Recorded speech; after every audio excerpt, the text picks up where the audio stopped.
التعاطف الذاتي في هذا العصر الذي نعيشه، عصر الضغوط والجنون، يتعلم أغلبنا شيء اسمه انتقاد الذات، ويتعلم مرارا وتكرارا وبتنوع التجارب طريقة انتقاد ذاته عند كل فشل. هذا الانتقاد الدائم قد يوقعه في اضطراب انتقاد الذات المفرط. كما يقول المثل القديم: الخطأ من طبيعة البشر. إن التعاطف الذاتي هو مهارة فعالة لابد أنك سترغب باكتسابها في سعيك لتجاوز الأزمات النفسية.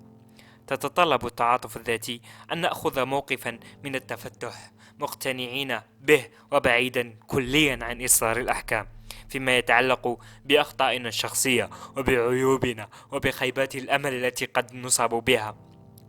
تكون عقدتنا بكل الأحوال عندما نقول أو نقوم بشيء عبثي، عندما نقول كلمة لا يجب قولها، وعندما نفعل شيئا يسمى بالفشل. رد فعلنا العاطفي الأول هو جلد الذات، ولكن مع الأيام قد تصبح جلد الذات مرضا آخر، قد تصبح اكتئاب. الحقيقة إذا عانيت من الإحباط لمدة ما فربما ستواجه بعض آثار الحياة السلبية كفقدان علاقة هامة، خسارة عمل، أو ستكون معزولا من أصدقائك. هذا ما نسميه جلد الذات، وهي حالة خطيرة جدا تؤدي إلى الاكتئاب وضعف الأداء، تصل إلى تلك النقطة التي لا تستطيع فيها ببساطة الرغبة بترك سريرك. هذه اللحظات من الضعف نحتاج إلى مصحح، نحتاج أن نستقطع وقتا حالتنا العاطفية، نحتاج إلى شيء هو التعاطف مع الذات. مفهوم التعاطف مع الذات كان مثيرا للريبة، لأنه يبدو مشابها جدا للإشفاق على الذات، لكن لأن الاكتئاب وكره الذات عدوان لدودان للحياة الجيدة، نحتاج أن نقدر دور الاهتمام بالذات في الحياة النفسية الهادفة والمثمرة. ولأجل تحقيق هذا الغرض يمكننا تنفيذ ما نسميه تمرين التعاطف مع الذات، وهو تأمل منظم يمتد لمدة 15 دقيقة يوميا، سواء كنت مستلقيا على السرير أو ربما في حوض استحمام. شغل سلسلة من الأفكار في عقلك التي تصحح وتقاطع مسار التفكير السلبي، سوء التهم التي تلقيها على نفسك.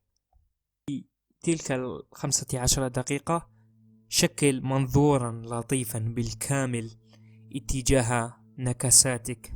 التعاطف مع الذات يكون هكذا: الخطوة الأولى، نحب النجاح بشدة لدرجة فشلنا في ملاحظة حجم التحديات التي نضعها لأنفسنا بشكل روتيني. مسافة بعيدة، لا يوجد شيء طبيعي بشأن ما نحاول تحقيقه، يعني أنه علينا أحيانا أن نخفض من حجم طموحاتنا. الثاني، أنه لدينا تاريخ عائلي معقد جدا، جميعنا لديه حدثت له على أيادي الآخرين، والتي بإمكانها أن تفسر المشاكل الحالية للجهاز النفسي.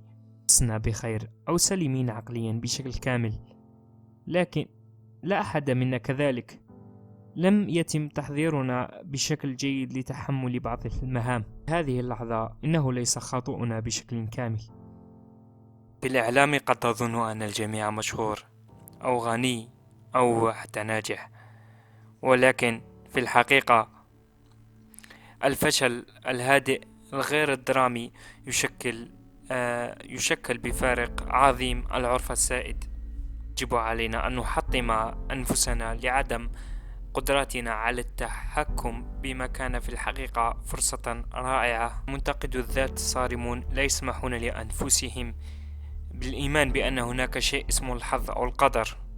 يتحملون مسؤولية كل شيء، فهم يعتقدون أن الفائزين يصنعون الحظ الخاص بهم. أحيانا القدر يلعب سمة حقيقية في الحياة. نحن نسرق من أنفسنا القدرة على التشاور العادل، بالإيمان بأننا نتحكم بكل شيء، وبالتالي فإننا الملامون كليا عندما نفشل، والكلية لا تعتمد على الأشياء الخارجية. أنت لا تمثل فحسب إنجازاتك. المنزلة والنجاح المادي هما جزء واحد فقط منك، ولكن هناك أشياء أخرى وأجزاء أخرى أهم. الأشخاص الذين أحبوك في طفولتك كانوا يعاملونك هكذا، يحبونك بدون أي شيء، يحبونك شعور فقط. ردد الأصوات الداخلية الخاصة بكل الأشخاص الذين كانوا لطيفين معك.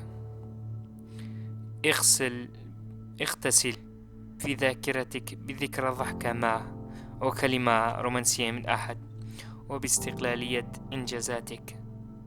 شيء سيمضي، قد يبدو أنه لن يمضي أبدا، ولكن هذه ليست الحقيقة. إنها فقط الرؤية التي تكونها عندما تكون في أزمة. إنك تحتاج إلى أن تقلل من توقعاتك حتى الصفر لبعض الوقت. خذ كل ساعة جديدة كما هي عليه، وأكثر ما تحتاج إليه هو بعض الراحة أحيانا.